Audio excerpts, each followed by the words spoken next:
पाकिस्तान और West Indies का पहला ओडीआई हो चुका है और हम खुशकिस्मती से ये ओडीआई जीतने में कामयाब हो गए हैं। बॉलरों ने, हमारे जो फास्ट बॉलर थे, उन्होंने कोई कसर नहीं छोड़ी कि हम किसी तरीके से ये मैच हार जाएं। 280 जैसा पहाड़ जैसा रन हमारे पे खड़ा करवाने में हमारे बॉलरों का बहुत हाथ था।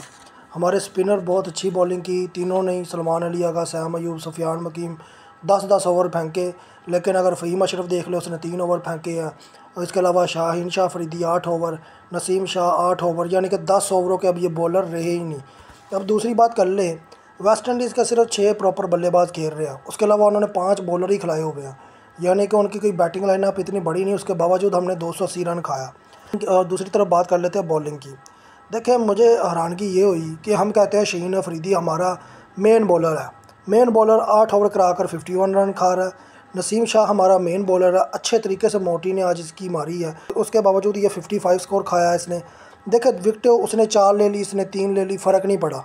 अगर आप विकेट्स ले रहे हो, साथ में रन भी भरमार खा रहे हो, तो उसमें कोई फ़र्क नहीं पड़ता। इसके साथ ही फ़हीम अशरफ 3 ओवर 18 रन, तकरीबन 18 गेंदों में 18 रन। अगर इकॉनमी रेट देख लिया जाए तो इन तीनों बॉलरों का ज़्यादा है स्पिनरों के मुकाबले में। अब दूसरी बात मैं सुफियान मकीम की कर लूँ, उससे मिस यूज़ किया जा रहा है। 46 ओवर 45 ओवर के बाद किसी स्पिनर का ओवर नहीं होता, ये कहीं भी नहीं लिखा हुआ कि आपने स्पिनर से ओवर कराना है। लेकिन सुफियान मकीम से रिजवान वहाँ पे ओवर करा रहा है जहाँ पर यानी कि मार का ख़तरा होता है, वो उसकी जगह सुफियान मकीम को भेज दिया जाता है। यही वजह है कि आज सुफियान मकीम 52 रन खाए हैं उसने। जबकि अगर सैम अयूब, सलमान अली आगा को देखा जाए तो इन दोनों के रन बहुत कम है। एक ने 48 खाया है सैम अयूब ने, और सलमान अली आगा ने 44 खाया। यही वजह है कि हमारे जो कैप्टन साहब हैं वो सैम अयूब को मिस यूज़ करके ये साबित करना चाह रहे हैं कि वो दुनिया के फारग तरीन बॉलर हैं। और सबसे अच्छी जो इनिंग खेली है वो लेविस ने खेली है, फिर ऑस्टन चेज़ ने खेली है, फिर उसके अलावा सही होप ने खेली है कैप्टन ने। तकरीबन यही जो 6 बल्लेबाजों में से 3 बल्लेबाज थे जिन्होंने बहुत अच्छी इनिंग खेली और वेस्ट इंडीज़ को सहारा दिया। ये ना समझे कि वेस्ट इंडीज़ ने बहुत गंदी बॉलिंग कराई, बहुत तगड़ी बॉलिंग कराई उन्होंने। आपने तकरीबन 48.5 ओवरों में ये रन चेज़ किया, 284, यानी कि ये पहाड़ जैसा रन था। जब ये 280 रन लगा, मुझे नहीं लगता था कि हम कर पाएंगे इसे चेज़, और ये बात सच भी है। देखें, बाबर आजम कुछ नहीं कर पाया, 64-47, रिजवान कुछ नहीं कर पाया, 69-53। आप कहेंगे इन्होंने दोनों ने रन तो बनाया, रन बनाने का क्या फ़ायदा जब आप विनिंग इनिंग खेलेंगे ही नहीं, तो आपकी क्रेडिबिलिटी वहाँ से ही ख़त्म हो जाती है। जो लोग ये कहते थे कि ये T20 के अंदर शामिल होंगे, क्या ये इनकी परफॉर्मेंस है T20 में शामिल होने की? एक 69 गेंदें खेलकर 53 मार रहा है, एक 64 गेंदें खेलकर 47 मार रहा है, तो मेरे ख्याल में इन दोनों का कमबैक का कोई चक्कर ही नहीं है। अगर बाबर आजम को आप T20 में ले भी आते हैं तो इससे घटिया परफॉर्मेंस वो नहीं दे पाएगा।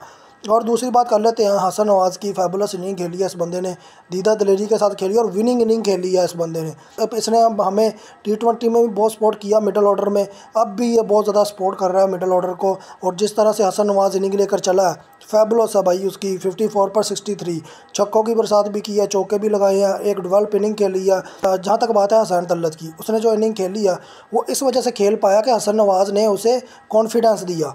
उसे कॉन्फिडेंस दिया कि भाई मैं खड़ा हूँ, आप साथ में खेलो।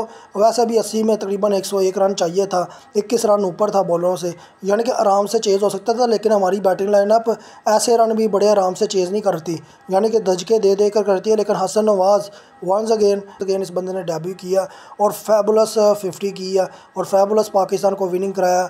इसके अलावा मैं ये सोच नहीं सकता था कि हम जीत पाएंगे, क्योंकि एक टाइम पर हमारे 5 आउट हो चुके थे और 100 से ऊपर पहाड़ जैसा रन खड़ा हुआ था और महसूस हो रहा था कि शायद हम ये मैच अब हार जाएंगे, क्योंकि हमारी बैटिंग लाइनअप ऐसी है। जो टू द पॉइंट मैं बात कर लूँ, आपके 4 मेन प्लेयर खेले हैं, सीनियर प्लेयर। और मुझे शाहिद अफरीदी की वो बात याद आती है जो उसने कुछ दिन पहले की है कि जी जूनियर्स प्लेयर को अपना स्ट्राइक रेट बेहतर कर लेना चाहिए, वरना बाबर आजम तो है ही। हाँ जी बिल्कुल, बाबर आजम का मैंने देख लिया, विनिंग इनिंग भी नहीं खेली, ना T20 इनिंग खेली, टेस्ट जैसा हिसाब था इन दोनों का। और जैसी हसन नवाज़ ने इनिंग खेली है, ये शाहिद अफरीदी का मुँह पर चपेट है। वो पहले अपने दमाद पर फोकस करे, जिस तरह से वो घटिया उसने आखिरी ओवर कराया, पहले 9 बॉल कराई, फिर शमर जोसफ ने उसी 9 बॉल पर करारा छक्का मारा उसे लेफ्ट हैंड से। तो मेरे ख्याल में शर्म आनी चाहिए शाह अफरीदी को।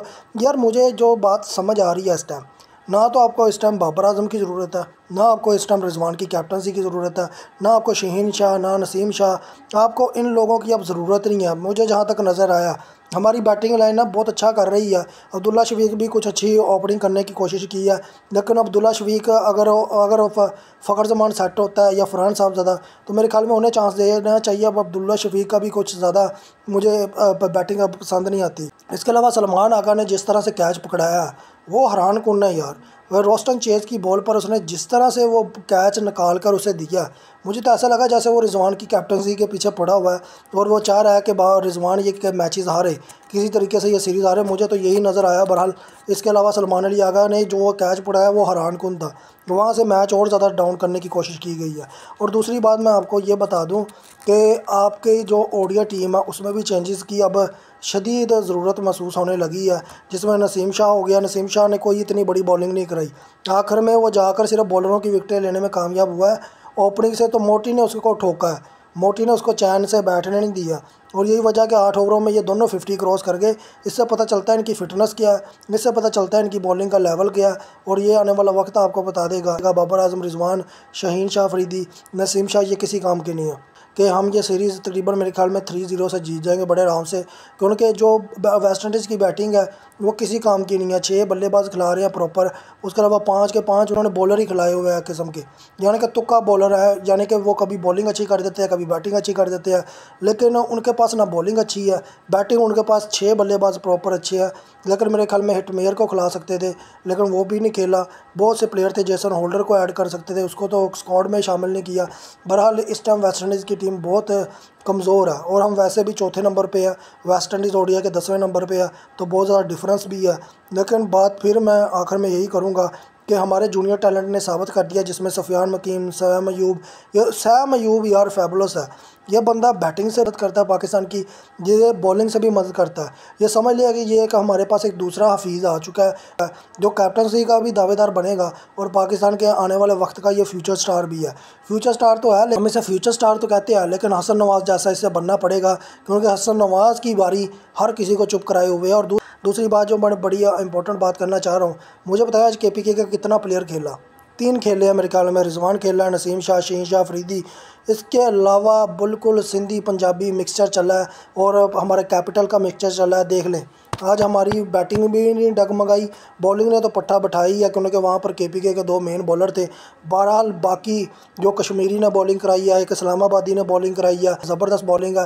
बहरहाल यही मैं कहता था कि KPK के प्लेयर्स का असर कम किया जाए टीम के अंदर, यानी कि अगर 3 प्लेयर हैं तो 3 ही खिलाए जाएँ, इससे ज़्यादा इनको वैल्यू ना दी जाए, क्योंकि ये मैच को ख़राब करते हैं, ये मैच को डेवलप होने नहीं देते। शहीन शाह अफरीदी का भी आज यही चक्कर था कि वो किसी तरीके से उसने रन इतना करा दिया, जब 250 हुआ ना, रिजवान बाबर की शक्ल देखने वाली थी, उन्हें यह टेंशन हो गई थी हमने चेज़ कैसे करना है। लेकिन हसन नवाज़ और हुसैन तलत की बारी ने यह साबित कर दिया कि आपके पास यंगर टैलेंट अब तैयार है, उन्हें जितना कॉन्फिडेंस आप दे सकते थे आपने दिया, उन्होंने परफॉर्मेंसेस देना शुरू कर दिया। अब आपको इन पर रिलाई करने की ज़रूरत नहीं है होगी, अब नया टैलेंट खिलाने की ज़रूरत है। 5 साल 6 साल हो गए हैं, अब बस इन्हें निकाल देना चाहिए। इंडिया में रोहित शर्मा और विराट कोहली को निकालने की बातें शुरू हो गई हैं, तो ये कौन होते हैं, ये तो चले हुए कारतूस हैं वैसे।